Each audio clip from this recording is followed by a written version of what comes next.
Graças a Deus por esse tempo, obrigado aos irmãos pela palavra pregada através da canção. Há uma particularidade na música que ela penetra direto a nossa alma, sem passar muitas vezes pelo nosso consciente, pela nossa mente. Ela vai direto ao nosso espírito. As melodias, as notas, elas têm esta função de às vezes nós nem meditarmos muito naquilo que estamos cantando, porque a música penetra profundamente a nossa alma. E que bom que a gente tem liberdade aqui no Brasil, né, para poder ministrar a palavra, chegar à casa do Senhor. Esse tempo é um tempo diferenciado, onde nós estamos confinados em nossas casas em virtude dessa pandemia. Mais uma vez, antes mesmo de pregar, queria pedir para você estar orando por mim, pela mensagem, e no final eu me informo novamente sobre os cultos semanais que nós temos, dando a você a agenda de tudo aquilo que a sua igreja vai oferecer para você nesta nova semana que se inicia, a última semana de abril. Quero externar aqui a minha gratidão aos irmãos da igreja, os que puderam sair de suas casas quarta-feira passada, após o culto, e estiveram comigo ali no campo de aviação, dentro dos seus carros, celebrando a Deus pela minha vida. Quarta-feira foi o meu aniversário, eu fiz 56 anos, pode não parecer 45, as pessoas me dão 45, 46, disse que eu estou muito conservado. Encontrei um grupo de amigos que há 30 anos não os encontrava, esse final agora de ano, e a surpresa deles foi muito grande, dizer, poxa, você não mudou nada, só está um pouquinho mais forte. É Jesus, né? Porque a gente se conserva, a gente há 36 anos, eu já não era um rapaz de balada, de bebida, de cigarro, de farra, sempre fui muito concentrado na minha profissão. E aos 20 anos, quando eu encontrei Jesus, então foi que todas as coisas mudaram, melhoraram, e Deus só tem me abençoado nesses 36 anos. O texto, querido, que nós vamos meditar hoje à noite, eu quero ministrar para você uma palavra expositiva. Ou seja, nós vamos narrar uma história, não é uma metáfora, não é um conto, não é uma ilustração. Nós vamos narrar uma história ocorrida há quase 2000 anos atrás, né? O personagem principal dessa história, em termos humano, é o apóstolo Paulo. Ele está indo agora transferido para Roma, né? É a sua última prisão. Paulo teve uma primeira prisão domiciliar, onde ele fica, recebe pessoas, mas não pode sair daquela casa. E depois ele é novamente preso, e a condenação de Paulo, né, ele é condenado a ser decapitado. Então ele está indo para Roma, para essa prisão final, definitiva, mas é lá nesta prisão e nos dias que Paulo está confinado, preso, Deus para Paulo escrever cartas, né? Carta à igreja de Éfeso, Tessalônica, ao seu amigo Timóteo. Lucas o visita e escreve todas as narrativas da vida de Paulo. Na verdade, todas seriam impossível, mas as mais importantes, as principais narrativas daquilo que acontece na vida do apóstolo Paulo. O livro de Atos, ele é quase que uma biografia da vida do apóstolo Paulo, daquilo que Deus fez através dele e nele como ser humano. Então, Paulo está confinado, está preso, e ele vai ser transferido para Roma. Essa é a narrativa de todo o capítulo 27. Então, nós não temos que pegar muitas informações adicionais, né, de textos bíblicos para apoiar essa mensagem textual, porque nós vamos inserir uma mensagem para você, um fato, uma história, e dentro dessa história nós vamos dar de mão de alguns elementos daquilo que acontece, ou daquilo que aconteceu dentro dessa mensagem, para poder transliterar essa mensagem e aplicar na sua vida, porque essa história não está aqui por acaso. tudo o que está escrito nas Sagradas Escrituras, a Bíblia diz que é para a nossa edificação, e que toda a Escritura é inspiração divina, mesmo tendo sido relatos de fatos históricos e verdadeiro, é o Espírito de Deus quem está inspirando Paulo e o doutor Lucas, né, a escrever isso para ficar para a posteridade. Então, a narrativa diz o seguinte, eu vou ler capítulo 27, a partir do verso número 7. É um texto grande e eu vou inserindo ele para você à medida que nós vamos pregando. Paulo embarca para Roma, é o título dessa narrativa, né? Ele é um prisioneiro. A culpa de Paulo é amar a Jesus. A culpa que Paulo traz sobre sua vida é de ser um seguidor de Cristo, de pregar o bem, de falar de amor, de curar pessoas. E ele era tido como um daqueles que estava causando alvoroço nos vilarejos por onde ele passava. Roma imaginava, né, através do apoio do judaísmo, que Paulo era um propagador de contenda e provavelmente poderia levantar aquelas cidades contra o Império Romano. Então Roma, apoiado também pelo judaísmo, Roma ia de encontro a todos os seguidores de Cristo para destruí-los, para ver se dessa forma eles abafava, né, a mensagem da cruz de Cristo. E Paulo está preso por esse motivo, e ele diz o seguinte: navegamos lentamente por muitos dias, e foi em meio a muita dificuldade que chegamos a Quinido, não nos permitindo os ventos prosseguir mais adiante. Navegamos ao sul de Creta, defronte de Salmona, e enfrentando o mar e os ventos, costeamos a ilha até alcançar um lugar chamado Bons Portos, perto do qual ficava a cidade de Laceia. Tendo perdido muito tempo, agora a navegação por aquelas águas tornaram-se por demais perigosa. Eis que o dia da expiação já havia passado, e portanto Paulo os advertiu. Preste muita atenção, Paulo está sendo conduzido como um prisioneiro, junto de outros prisioneiros, e agora Paulo, percebendo toda a dificuldade daquela navegação, Paulo dá um conselho, verso 10, senhores, antevejo que essa viagem será desastrosa, com avarias e muito prejuízo, não apenas em relação à carga e ao navio, mas também para as nossas próprias vidas. Grave bem o versículo de número 10, que é um conselho que Paulo está dando, antever, ou seja, o que é alguém que antevê? É alguém que vê antes do fato acontecer. Isso é revelação de Deus. Todavia, versículo 11, o centurião, que era o responsável em conduzir aqueles presos até Roma, em vez de dar ouvido às palavras de Paulo, que era um mero preso, preferiu seguir as sugestões do piloto e do proprietário do navio, levando em consideração que o porto não era apropriado para passar o inverno. A maioria decidiu que deveríamos seguir navegando com a esperança de alcançar Fênice e ali passar o inverno.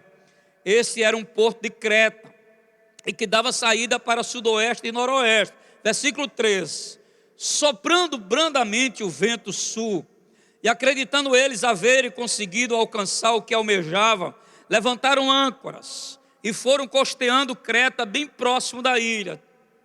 Todavia, pouco tempo depois, desencadeou-se contra a ilha uma espécie de furacão, conhecido como o vento nordeste.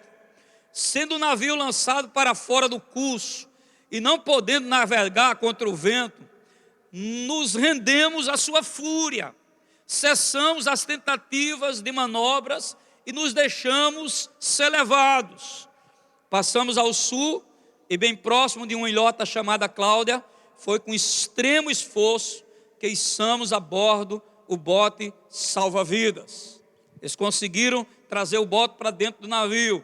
Conseguindo recolher o bote para dentro do navio, empregaram todos os recursos para reforçar a embarcação com corda, e temendo que encalhasse nos bancos de areia de Sirte, baixaram as velas, largaram o navio à deriva, ou seja, deixaram a tempestade e as ondas levar o barco para onde eles quisessem.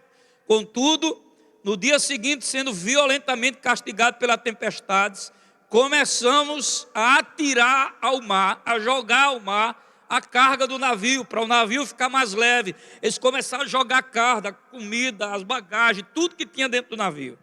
Ao terceiro dia, preste muita atenção, em meio à tempestade, com as próprias mãos, lançaram fora a armação, a estrutura do navio. Nem sol, nem estrela foram avistados por muitos dias. Aqueles ventos devastadores e o mar revolto abateram-se com ímpeto sobre nós, a ponto de perdermos toda a esperança de sermos salvos. Eu sei que a leitura ela é um pouco longa, mas você vai entender, e eu preciso inserir ela para que você possa entender a contextualização do que Deus tem para a sua vida. 21. Após muito tempo sem comer, Paulo se pôs de pé no meio deles e ademoestou: senhores, exortou eles, dizendo: senhores, devias ter dado ouvido aos meus conselhos e não ter saído de Creta naqueles dias, pois dessa forma teriam evitado este dano e prejuízo. Entretanto, agora exorto-vos a que tenhais bom ânimo. Olha o que Paulo diz: porquanto não se perderá vida alguma entre nós, mas somente o navio será destruído. Que fé! Pois ontem, durante a noite, apareceu-me um anjo do Deus vivo, a quem pertenço e a quem sirvo, e me comunicou dizendo: Paulo, não tenha medo, eis que é imperativo que compareças diante de César, e por isso Deus, por sua graça, te concedeu a tua vida e a de todos os que estão navegando contigo. Portanto, senhores, tende coragem, pois confio em Deus que tudo se cumprirá conforme me foi anunciado. 26 diz: certamente seremos arrastados para alguma ilha. E aqui eu encerro a narrativa, a história continua no capítulo 27, todo até o 44, mas eu quero inserir essa história para, de forma muito objetiva, contextualizar ela, não só com os momentos em que nós estamos passando, mas também trazer alento e paz ao teu coração. Como eu falei na minha introdução, Paulo está sendo transferido para Roma, ele é um preso, e provavelmente para o Estado romano, um preso de alta periculosidade. Ele está acorrentado nos pés e nas mãos, ele está no calabouço do navio, ele está sendo conduzido até Roma, e Paulo, por ser servo do Deus vivo, ele percebe de forma muito fácil, né? E com uma visão espiritual muito grande, porque o texto que nós lemos diz que ele antevê, ou seja, ele analisa, ele não é um homem experiente do mar. Paulo não é um Pedro, Paulo não é alguém que, como Pedro, sabia fazer uma leitura dos ventos, do mar forte. Paulo não era pescador, Paulo era um homem culto. Provavelmente Paulo não tinha essa perspectiva do conhecimento humano sobre os ventos, as tempestades, mas o Espírito de Deus que habitava em Paulo, cheio da graça de Deus, ele antevê que algo vai acontecer com aquela embarcação, e ele dá um conselho. Ele dá um conselho para o centurião, aquele que é responsável em levar os presos para Roma, transferir os presos para Roma. Ele diz: senhores, olha, eu percebo que não era lícito, não é bom que a gente embarque e que a gente navegue nesse tempo, porque nós vamos ter muito prejuízo. E não é só prejuízo para o navio, mas também para a carga. Ou seja, Paulo está dizendo: a navegação é perigosa.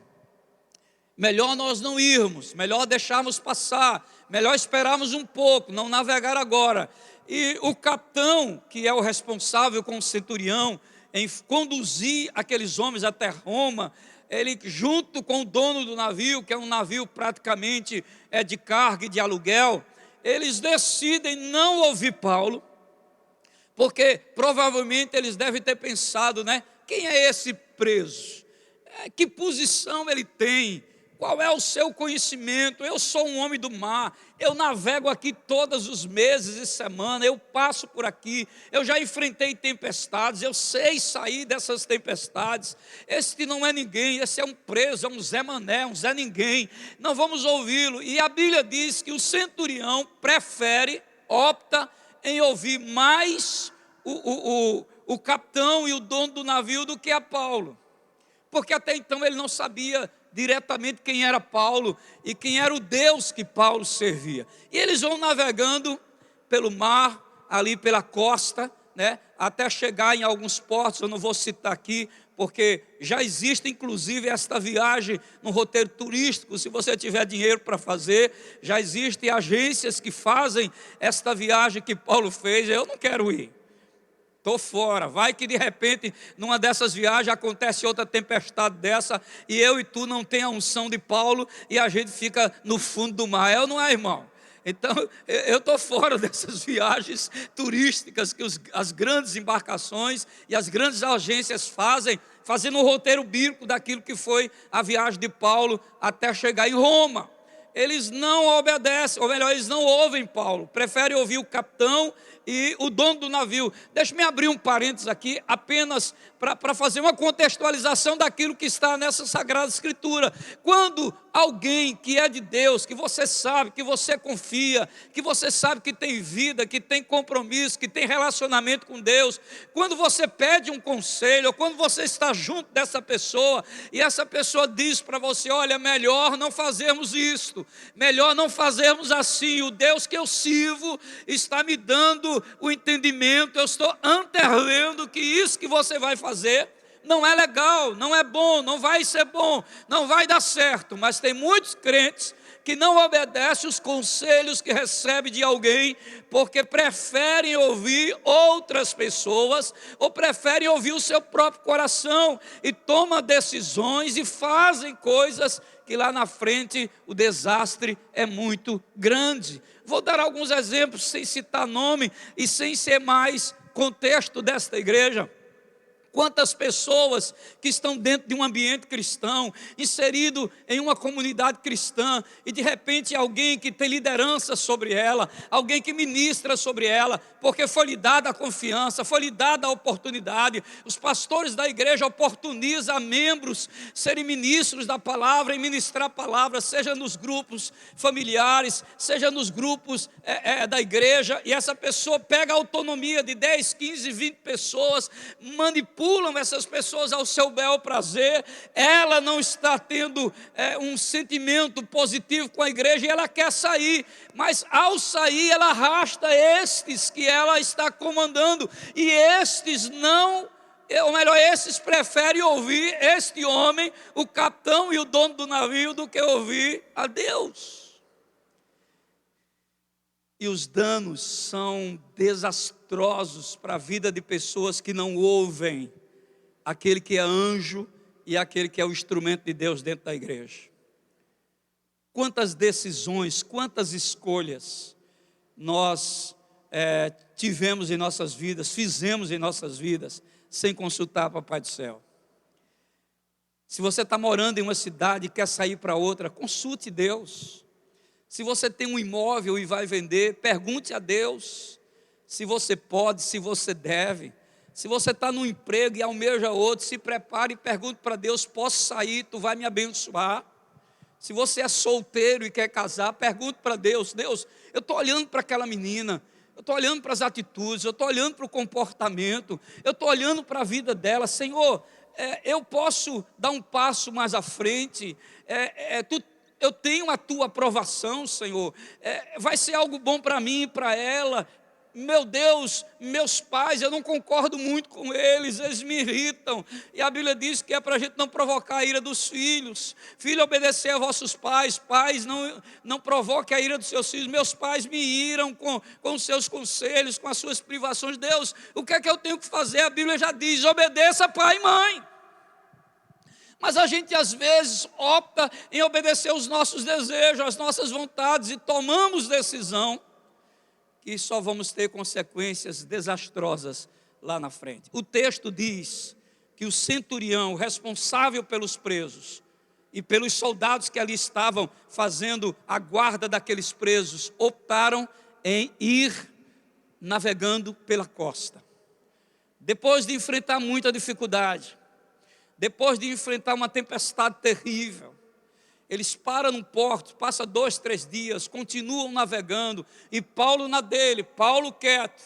Eles vão navegando, eles vão para outra cidade, eles chegam em outros portos, e quando eles enfrentam a maior tempestade desta viagem, Deus usa o apóstolo Paulo, que já tinha visto lá atrás, que aquela viagem seria desastrosa, teria muita perda, e agora não mais se sentindo só um prisioneiro, não mais se sentindo só alguém que tinha um sentimento de diminuição, ou como um prisioneiro normal, mas agora como um servo de Deus, porque Paulo diz em uma de suas cartas: eu estou preso, mas a palavra de Deus não está presa, eu estou preso, mas o poder de Deus está solto, porque ninguém pode deter o poder de Deus. Paulo tinha essa consciência de que o evangelho de Jesus Cristo era um evangelho que estava além das grades, além das correntes, que ninguém podia parar o evangelho de Jesus. Paulo se levanta no meio daquela tempestade, e ele abre a sua boca com autoridade, e ele dá uma palavra que a princípio parece uma palavra desastrosa,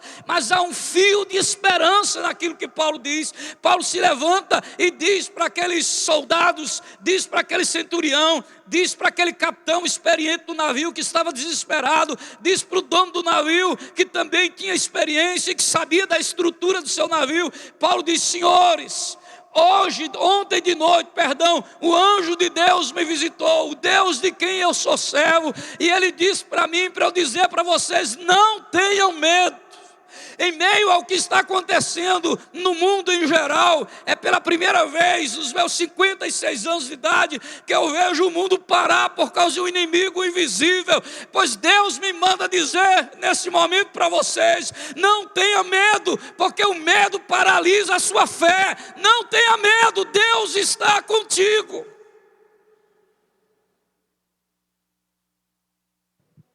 Não disse que não gravou, não.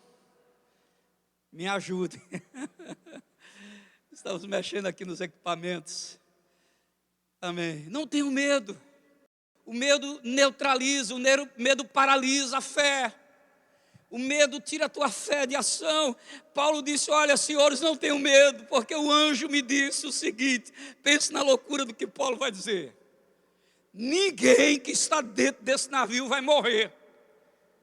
Nós vamos perder toda a embarcação. O navio vai se estraçalhar todinho, vai se quebrar todo. Nós vamos naufragar, mas ninguém vai morrer, meu irmão. Eu não iria nessa viagem que Paulo estava. Se alguém dissesse para você: olha, não sai de casa, não pega teu carro para ir para o trabalho, porque teu carro vai virar, vai capotar, vai dar 10 capotadas, vai bater de céu outro, mas tu não vai morrer, eu não iria nessa viagem, porque eu não sou doido. Mas Paulo já estava dentro. O anjo de Deus vem com autoridade e poder e diz para Paulo, antevê para Paulo, mostra para Paulo, revela para Paulo o que vai acontecer normalmente com aquela embarcação. Nós vamos perder tudo. Inclusive o navio vai se despedaçar, mas ninguém vai morrer. E o texto diz que Paulo, antes de falar isso, eles precisam tomar algumas decisões. A primeira decisão é jogar fora toda a carga. Sabe, quando nós chegamos até Jesus, nós precisamos jogar fora toda a bagagem daquela velha vida. Quando nós encontramos Jesus, nós precisamos nos despir do velho homem. Nós precisamos tirar tudo aquilo que éramos e que fazíamos e que não agradava a Deus, porque nós estávamos em trevas. Nós precisamos jogar fora as manias, os vícios. Tem gente que se converte e passa anos na igreja fumando um cigarro e dizendo: eu não consigo me libertar. É verdade, se você não tomar uma atitude, se você não tomar vergonha, você não vai. Por quê? Porque a nicotina está dentro do teu corpo. Se você não tiver uma atitude radical, ela vai continuar te dominando, mesmo você tendo aceitado Jesus. Eu já disse aqui uma vez em uma mensagem que nada muda se você não muda. A atitude de mudar é sua. E eles começam a jogar fora a embarcação, a bagagem, desculpa. Jogam fora toda a estrutura para o navio ficar mais leve. Ele chega ao ponto, nos 3 dias de tempestade, que eles dizem que deixaram o barco à deriva. Deixaram o vento, o mar, a tempestade levar o barco para onde a tempestade tivesse. Você sabe aquela música do cancioneiro popular? Deixa a vida me levar, a vida leva eu. Foi isso que aconteceu. E é isso que está acontecendo com algumas pessoas dentro da igreja. Não se posiciona, não joga as coisas que tem que jogar fora. E a tempestade, feito a esse cancioneiro popular, vai levando a vida daqui para lá. É feito peteca. Você não sabe o que é isso, não. É da minha infância. Um negocinho de couro com uma espumarinha dentro, com as penazinhas que a gente brincava e ela dá as voltas e sempre caía certo na mão. Tem gente que é assim, é peteca na mão do diabo. Ele leva para cá, leva para lá, faz o que quer até destruir. Meu irmão, você está firmado na rocha. Você tirou os seus pés de um lodo de charco horrível. Você pôs os pés na rocha. Você está cheio da graça. Você não está mais embaixo do pecado para obedecer o pecado. Paulo diz em Romano, você está embaixo da graça, e a graça é maior do que o pecado, porque Cristo é maior do que Adão. Paulo diz que foi por um ato de desobediência que entrou sobre a terra a morte e toda a calamidade, mas também por um ato de obediência. Diante de toda a mazela da terra, Cristo, como segundo Adão, venceu o pecado, venceu a morte, venceu Satanás, expôs ele a sua vergonha, humilhou Satanás, esmagou a cabeça dele na cruz do Calvário, venceu a morte ao 3º dia, ressuscitou e vive. Você precisa se despir do velho homem e se vestir da glória de Deus. Aleluia, era tão bom você estar aqui para você dar glória. Eles tiraram tudo, toda a estrutura do barco, deixaram o barco ir à deriva. Mas havia uma palavra de Deus sobre aquela embarcação: ninguém vai se perder, só o barco. Vamos perder tudo, mas ninguém vai morrer. Há uma canção que cantávamos há mais de 30 anos atrás que dizia o seguinte: se você perdeu tudo nesta vida, menos a fé, você não perdeu nada. Esses dias agora a gente ouviu e viu a notícia de Ricardo Brenan, um dos homens mais prósperos, mais ricos do estado de Pernambuco. Criou uma estrutura como um museu aqui na cidade de Recife, que está classificado entre os 10 melhores e maiores museus do mundo. O valor que tem dentro daquele museu, ninguém sabe nem estimar quanto é. Não é só sentimental, é valor real. E ele morre deixando apenas um legado.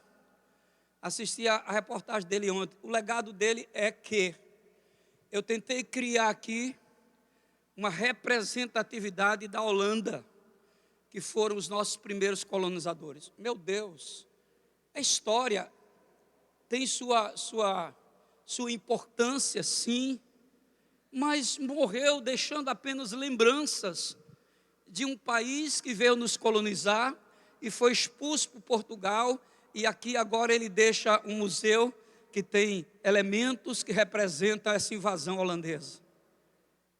Tão pouco diante da eternidade, tão pouco diante das verdades de Jesus Cristo. Eu e você precisamos deixar um legado de pessoas que passarão pelas nossas vidas e serão transformadas pela glória de Deus. Esta viagem podia não ter acontecido se ouvissem a Paulo. Nós estamos passando momentos difíceis. Tem muitas pessoas que não estão dando ouvidos. Preste muita atenção. Eu não sou conhecedor dos fatos, eu apenas ouço nos noticiários, e nós não sabemos o que está por trás dos fatos, das notícias. Nós não sabemos o porquê até agora, depois de quase 4 meses, o mundo, com toda a tecnologia, com todo o avanço da ciência, ainda não produziu uma vacina para combater esse mal. Por que que na Itália, por exemplo, 50% dos mortos foram os velhinhos que estavam nos asilos? Por que que nos Estados Unidos, com tanta tecnologia, tanto avanço, país de primeiro mundo, potência mundial, provavelmente a maior potência mundial da Terra, por que que lá já morreram mais de 50 mil pessoas? O que que eles estão querendo com isso? Por que que não combatem? Será que estão querendo destruir um grupo de pessoas menos favorecidos? Será que existe um interesse político por trás de tudo isso? A igreja precisa estar com seus olhos arregalados, abertos, atentos, porque nós estamos vivendo dias difíceis, e esses dias é um prenúncio de tudo aquilo que vai acontecer em cumprimento à palavra de Deus. Os homens poderosos da terra estão dizendo: vocês, um país dizendo para outro líder, vocês precisam se levantar e ser o protagonista, ou seja, liderar o mundo, criar uma instituição onde você será o líder, o presidente dos Estados Unidos seria o líder para dominar o mundo e governar o mundo. Irmão, nós estamos ouvindo e vendo notícias e respingos da vinda do anticristo. Há um clamor no mundo por alguém, uma instituição que governe a terra, porque eles estão dizendo: está vendo, os governos não têm conhecimento, poder e autoridade para administrar uma pandemia. É preciso a OMS dizer o que os países têm que fazer. Isso é um prenúncio de alguém que vai dominar a terra. Na Páscoa, veja que absurdo, numa cena surreal, o Papa, ele pôs o seu púlpito e o seu microfone: escute com muita atenção o que o mundo está preparando.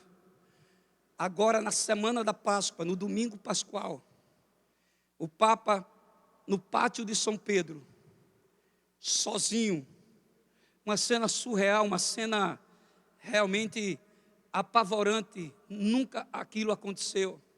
O Papa disse em alto e bom som para o mundo todo ouvir: eu estou autorizando e estou decretando, aqui a indulgência, ou seja, todos os que foram contaminados pelo coronavírus, eu estou decretando a salvação deles gratuitamente.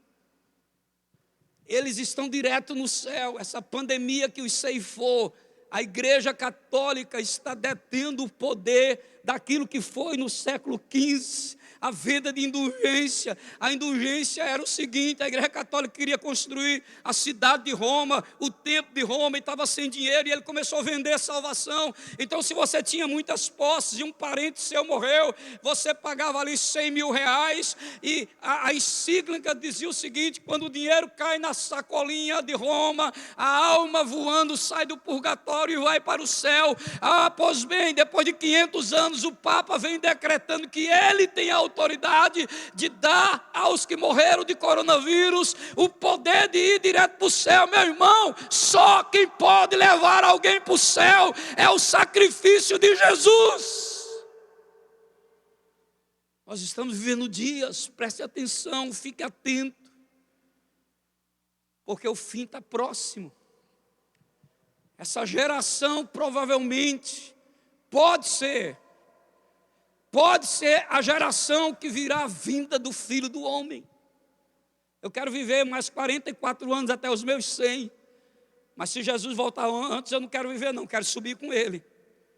Mas essa geração talvez seja a geração que virá o arrebatamento da igreja. Deus fez os céus, a terra, o mar e tudo que nele há. Criou o homem à sua imagem e semelhança em 6 dias. No 7º dia, Deus descansou.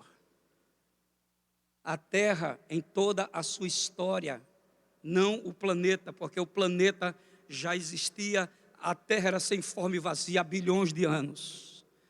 Mas o homem sobre a terra, desde a criação de Adão até a vinda de Cristo, e de Cristo até nós.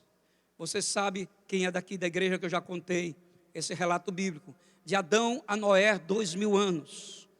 Deus destrói toda a alma vivente, poupa a família de Noé e os animais, e começa de novo uma história com o ser humano sobre a terra. 2000 anos, de Noé até Cristo, mais 2000 anos. Noé vem, depois de seguida já vem Abraão. Abraão é chamado para ser o pai de uma grande nação. Depois com Isaac e com Jacó, o povo de Deus vai para o Egito, passa 430 anos, depois vai para o deserto mais 40 anos, e assim vai. E aí vem Jesus, o Messias, no tempo da plenitude dos gentios. Jesus aparece 2000 anos depois do dilúvio, Jesus aparece. Então 2 até Noé, com mais 2 até Cristo, 4000 anos em que o homem caminha sobre a terra. E de Cristo até nós, 2020 anos, nós entramos a partir do século 21, no ano do descanso de Deus.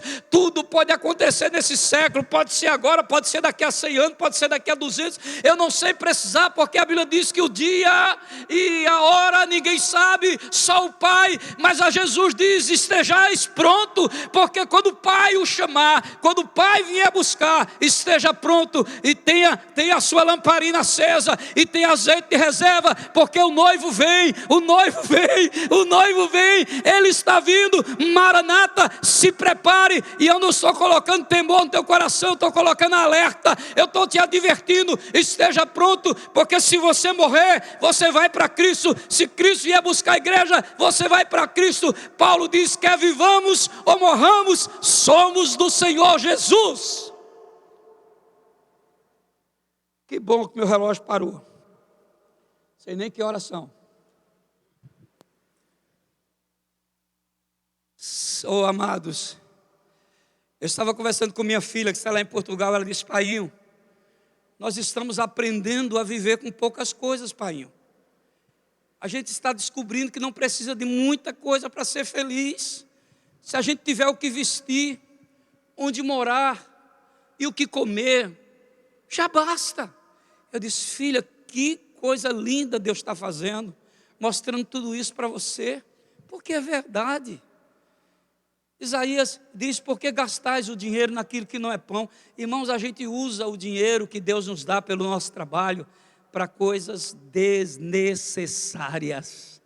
E essa pandemia, nos deixando dentro de casa, está nos ensinando a viver como cristãos, uma vida simples, apenas para amar a Deus sobre todas as coisas e ao próximo como a nós mesmos.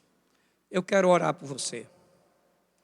O desfecho dessa história de Paulo, você vai acompanhar depois na leitura bíblica de Atos 27. Eles têm o navio todo destruído, eles ficam a batel mesmo. As tábuas dos navios servem como base e estrutura para alguns saírem do mar e chegar até uma ilha. Quando eles chegam nessa ilha, tem um prefeito, tem alguém que é autoridade, que está enfermo. Paulo vai fazer um fogo, e quando ele pega uns gravetos, uma serpente venenosa morde Paulo, e era morte.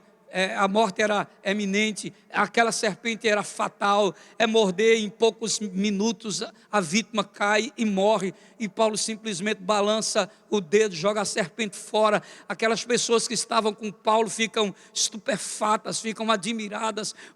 Ele já tem o corpo com um antídoto? Já tem sim. Preste muita atenção no que eu vou lhe dizer. Não estou mandando você sair às ruas sem máscara e tentar enfrentar o coronavírus, porque no início desse culto eu disse para você que 2 pastores nazarenos no distrito Rio Baixada, 2 morreram ontem ou foi hoje, em virtude dessa pandemia. Não estou mandando você fazer, mas eu estou dizendo para você que sobre você tem derramado o sangue do Cordeiro de Deus, e nenhum mal vai te acontecer, nenhum mal vai chegar sobre a tua casa, nenhum mal vai destruir você, porque enquanto Deus não cumprir a missão que Ele tem na tua vida, tu és indestrutível, tu és imortal. Sabe por quê? Deixa-me dizer para você: a morte não está sobre o domínio de Satanás, não.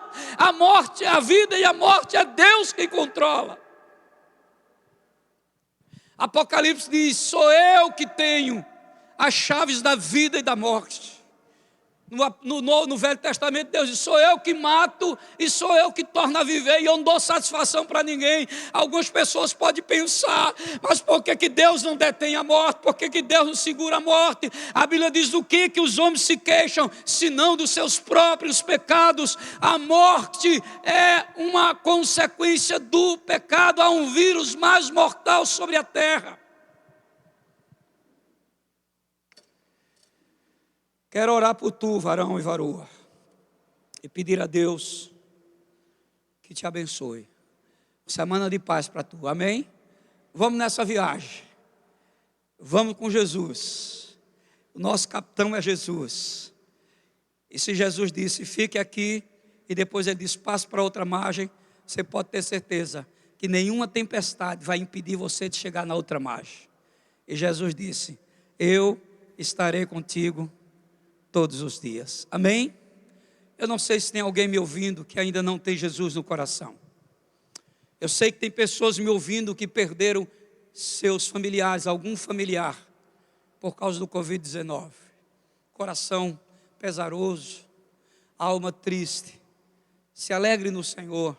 Se essa pessoa era crente, glorifique a Deus, porque ela foi promovida aos céus.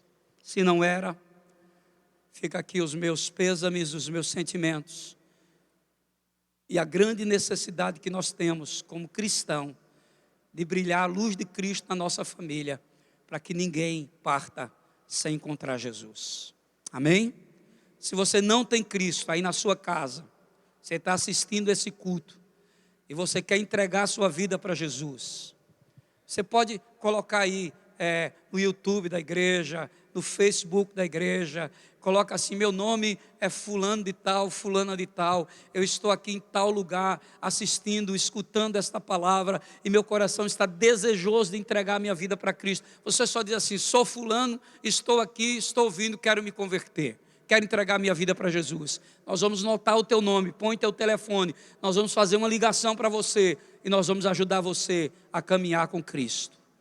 Bendito Deus.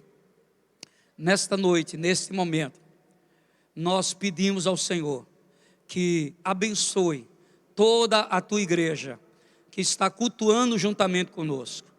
Nesta viagem, só deu certo porque o Senhor estava dentro do barco. Porque o Senhor tinha um instrumento dentro daquele barco chamado Paulo. Na nossa casa vai dar tudo certo, porque o Senhor tem alguém que te ama dentro da nossa casa. Obrigado, Deus, pelo culto, pelos irmãos e por esta palavra. Eu te agradeço em nome de Jesus.